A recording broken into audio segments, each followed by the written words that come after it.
Pak Dirjen, saya menjadi penasaran.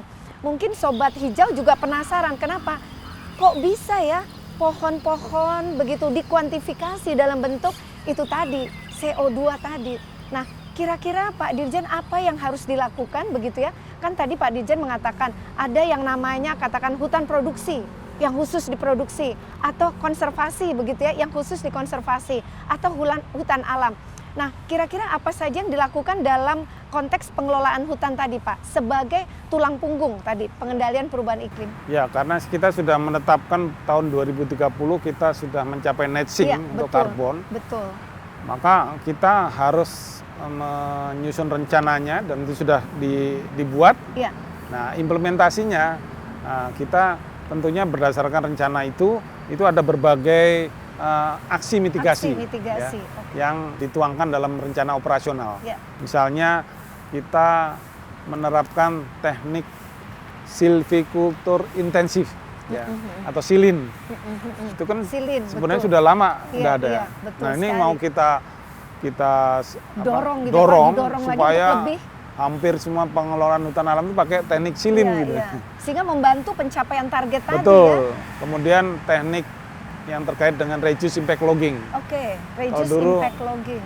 Reduce impact logging itu hasilnya dampak dari pembalakan atau logging. Itu diminimalkan seminimal mungkin ya. Termasuk sekarang sudah dihitung dengan karbonnya. Jadi dikuantifikasi karbonnya. Oh, berarti dikuantifikasi bagaimana direduce, diminimalisasi dampak negatifnya begitu ya Pak Dirjen. Sehingga maksimal hasilnya termasuk untuk berkontribusi terhadap itu tadi ya penurunan emisi tadi begitu. Kalau yang terkait dengan konservasi nih Pak Dirjen, apa kira-kira yang telah diupayakan atau dilakukan?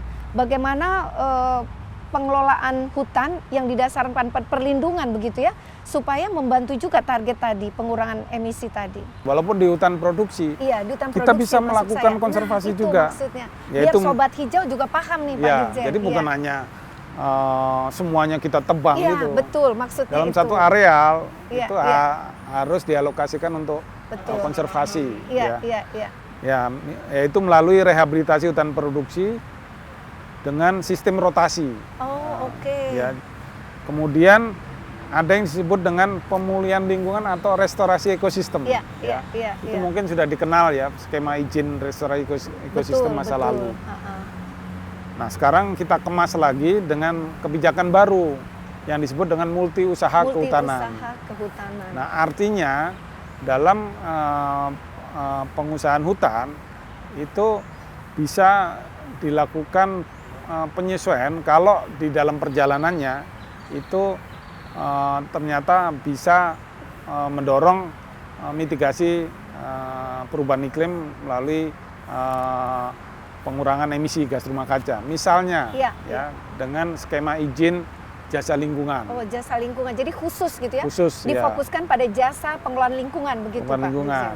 Nah, nanti ke depan itu ada yang namanya perdagangan karbon. Nah, itu menarik sekali untuk mendapatkan benefit. Wow, luar biasa. Sobat Hijau, menarik nggak? Menarik dong, ya kan? Nah, tertarik dengan pengelolaan hutan lestari, dengan hutan yang begitu sejuk, yang begitu indah. Terakhir Pak Dirjen, karena kita ingin mengajak nih Sobat Hijau supaya tertarik untuk juga menjaga hutan kita nih yang luar biasa potensinya, kira-kira ada tidak pesan buat Sobat Hijau sehingga mereka tertarik untuk tadi membantu mengurangi emisi? Jadi apa kira-kira yang harus dilakukan Sobat Hijau nih Pak Dirjen? Terutama untuk generasi muda. Betul, untuk generasi muda. Sobat Hijau, generasi muda, masa depan itu ada di tangan Anda. Nah, mau bumi ini menjadi lebih baik, atau pemanasan global ini semakin meningkat, itu di tangan Anda. Oleh karena itu, saya mengajak Sobat Hijau, para generasi muda, untuk bersama-sama dengan pemerintah mengimplementasikan ya program-program yang sudah ada, ya, termasuk menjaga lingkungan, termasuk membersihkan sampah, kemudian memilah sampah. Semua program-program pemerintah ini sudah banyak. Kemudian ada yang disebut dengan sirkular ekonomi. Iya, sirkular ekonomi ya. Ya, kemudian pemanfaatan limbah. Pasti Sobat Hijau tahu semua. Betul. Nah, sekarang tinggal mau atau tidak. Kemauan, willingness ya gitu ya, willingness-nya.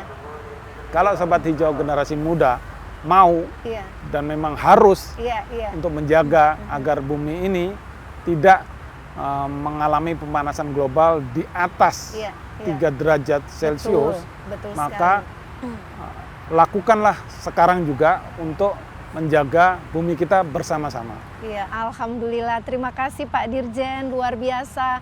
Sobat Hijau tertarik? Pasti dong tertarik ya. Jadi bagaimana? Hayu, sekarang kita sama-sama bergotong royong begitu ya Sobat Hijau. Untuk apa? Untuk membantu pemerintah mengurangi emisi. Dan tadi sudah Pak Dirjen sampaikan apa saja yang harus dilakukan oleh Sobat Hijau. Akhirnya bincang singkat kita pada hari ini kita sudahi Sobat Hijau. Akhir kata saya ucapkan wabillahi taufiq wal hidayah. Wassalamualaikum warahmatullahi wabarakatuh. Terima kasih Pak Dirjen. Terima kasih sama-sama ya.